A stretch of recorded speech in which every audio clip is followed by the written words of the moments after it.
ಪಡುಬಿದ್ರಿಯ ಖಡ್ಗೇಶ್ವರಿ ಬ್ರಹ್ಮಸ್ಥಾನದಲ್ಲಿ ಆಷಾಢ ಮಾಸದ 16ನೇ ದಿನವಾದ ಇಂದು ಅಜೆಕಾಯಿ ಸೇವೆ ನಡೆಯಿತು. ವನದುರ್ಗ ಸ್ವರೂಪಳಾದ ಶ್ರೀ ಖಡ್ಗೇಶ್ವರಿ ದೇವಿಯು ಸ್ವಯಂ ಉದ್ಭವಳಾಗಿ ನಾಗಬ್ರಹ್ಮಾದಿಗಳೊಂದಿಗೆ ನೆಲೆ ನಿಂತು ತನ್ನನ್ನು ಭಕ್ತಿಯಿಂದ ಪೂಜಿಸುವ ಭಕ್ತರ ಕಷ್ಟ ಕಾರ್ಪಣ್ಯಗಳನ್ನು ದೂರೀಕರಿಸಿ ಇಷ್ಟಾರ್ಥಗಳನ್ನು ಪೂರೈಸುವ ಕಾರಣಿಕ ಸ್ಥಳ ಎಂದೇ ಪ್ರಸಿದ್ಧಿಯನ್ನು ಪಡೆದಿದೆ.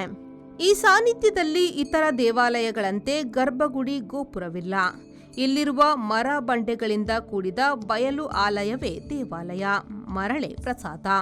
ನಾಗ, ಬ್ರಹ್ಮ, ರಕ್ತೇಶ್ವರಿ ಹಾಗೂ ನಂದಿಗೋಣ ಮತ್ತು ಕ್ಷೇತ್ರಪಾಲ ಎಂಬ ಪಂಚದೈವಗಳನ್ನೊಳಗೊಂಡ ಸ್ಥಳವನ್ನು ಬ್ರಹ್ಮಸ್ಥಾನ ಎಂದು ಕರೆಯಲ್ಪಡುತ್ತದೆ. ಆಷಾಢ ಮಾಸದ 16ನೇ ದಿನದಂದು ಪಡುಬಿದ್ರಿ ಖಡ್ಗೇಶ್ವರಿ ಬ್ರಹ್ಮಸ್ಥಾನದಲ್ಲಿ ಅಜೆಕಾಯಿ ಸೇವೆ ನಡೆಯಿತು. ಅಜೆಕಾಯಿ ಸೇವೆಯ ಕುರಿತು ಮಾತನಾಡಿದ ಸದಾಶಿವ ಭಟ್ಟರು, ಆಷಾಢ ಮಾಸದ 16ನೇ ದಿನ ಊರಿನ ವಿಪ್ರರು ಮುಂಚಾನೆ ಬ್ರಹ್ಮಸ್ಥಾನದಿಂದ ಹೊರಟು ಸಮುದ್ರ ತೀರದಲ್ಲಿ ಸ್ನಾನ ಮುಗಿಸಿ ಶುದ್ಧಾಚಾರದಿಂದ ನೀರಿನಲ್ಲಿರುವ ಮರಳನ್ನು ಹೆಡಿಗೆಯಲ್ಲಿ ತುಂಬಿ ಅದನ್ನು ಹೊತ್ತುಕೊಂಡು ದಾರಿಯುದ್ದಕ್ಕೂ ವಿಷ್ಣು ಸಹಸ್ರನಾಮ ಪಠಣ ಮಾಡುತ್ತಾ ಸನ್ನಿಧಾನವನ್ನು ತಲುಪಿ ತಂದಂತಹ ಮರಳನ್ನು ಇಡುತ್ತೇವೆ. ಅದನ್ನು ಪುರೋಹಿತರು ಗರ್ಭಗುಡಿಯ ಒಳಗೆ ಸುರಿಯುತ್ತಾರೆ. ಇದೇ ಮರಳು ಬ್ರಹ್ಮಸ್ಥಾನಕ್ಕೆ ಬರುವ ಭಕ್ತರಿಗೆ ನೀಡುವ ಪ್ರಸಾದ.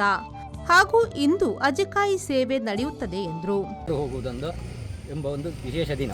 ಈ ಒಂದು ಗಡು ಅದು 15 ದಿವಸ ನಂತರ 16ನೇ ದಿವಸ ಗಡು ಅಂತ. 16 ಹೋಗುವ ದಿವಸ ಸಮುದ್ರದಲ್ಲಿ ವಿಪ್ರ ಬಾಂಧವರೆಲ್ಲ ಸೇರಿ ಸ್ನಾನ ಮಾಡಿ ಅಲ್ಲಿಂದ ಹೆಡಿಗೆಯಲ್ಲಿ ನೀರಿನ ಮರಳನ್ನೇ ತಂದು ಅದನ್ನು ಇಲ್ಲಿ ಈ ಜಾಗಕ್ಕೆ ಬ್ರಹ್ಮಸ್ಥಾನಕ್ಕೆ ತಂದು ಇಡುವುದು. ಆಮೇಲೆ ಪುರೋಹಿತರು ಅದನ್ನು ಒಳಗೆ ಗರ್ಭಗುಡಿಯ ಒಳಗೆ ಹಾಕ್ತಾರೆ. ಗರ್ಭಗುಡಿಯ ಒಳಗೆ ಹಾಕಿದ ನಂತರ ಅದೇ ಪ್ರಸಾದವಾಗಿ ಎಲ್ಲರಿಗೂ ವಿತರಣೆ ಆಗ್ತದೆ. ಸರ್ವರ ಕಷ್ಟವನ್ನು ನಿವಾರಿಸುವುದಕ್ಕೆ ಬಂದು ಕೂತಂತಹ ಮಹಾಶಕ್ತಿ ಇಲ್ಲಿ. ಹಾಗಾಗಿ ಇಲ್ಲಿ ಅಜೆಕಾಯಿ ಸೇವೆ ಅಂತ ಹೇಳಿದರೆ ತೆಂಗಿನಕಾಯಿ ಒಡೆಯುವುದು ಅಂತ.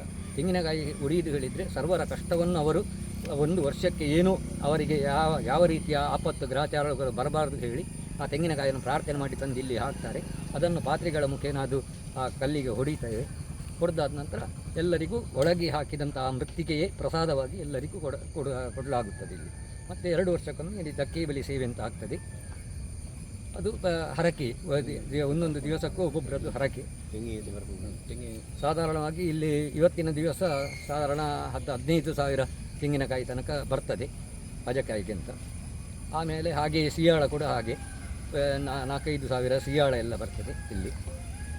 ಹಿಂಗಾರ, ಹೂವು ಹಿಂಗಾರ ಬರುವಂಥ ಭಕ್ತಾದಿಗಳು ಯಾರು ಖಾಲಿ ಕೈಯಲ್ಲಿ ಬರುವುದಿಲ್ಲ. ಬರುವವರೆಲ್ಲ ಇಲ್ಲಿಗೆ ಹರಕೆ ಅಂತಲ್ಲ, ಇಲ್ಲಿಗೆ ದೇವರಿಗೆ ಸೇವೆ ಹೇಳಿ ಬಂದು ಹಾಕ್ತಾರೆ. ಇಲ್ಲಿ ಬಂದಂಥ ವಿಪ್ರಬಾಂಧವರೆಲ್ಲ ಸೇವೆ ಹೇಳಿ ದೇವರ ಸೇವೆ ಅಂತ ಹೇಳಿ ಇಲ್ಲಿ ಮಾಡ್ತಾರೆ. ಅದು ಬಿಟ್ಟರೆ ಬೇರೆ ಯಾವ ಅಪೇಕ್ಷೆ ಇಲ್ಲದೆ ಇಲ್ಲಿ ದೇವರ ಸೇವೆ ಅಂತ ಮಾಡಿ ಹೋಗ್ತಾರೆ. ಮಾಡಿದಂಥ ಅವರಿಗೆ ಯಾವ ರೀತಿಯ ಕಷ್ಟ ತೊಂದರೆಗಳೂ ಬರುವುದಿಲ್ಲ. ಇಲ್ಲಿ ಬಂದು ಸೇವೆ ಮಾಡಿದವರಿಗೆ ದಿನ ಯಶಸ್ಸು ಪ್ರಗತಿಯೆಲ್ಲ ಇಲ್ಲಿ ಈ ಜಾಗದಲ್ಲಿ ದೇವರು ಕೊಡ್ತಾರೆ. ಅದೇ ಒಂದು ವಿಶೇಷ. Raviraj, V4 news, Padubidri.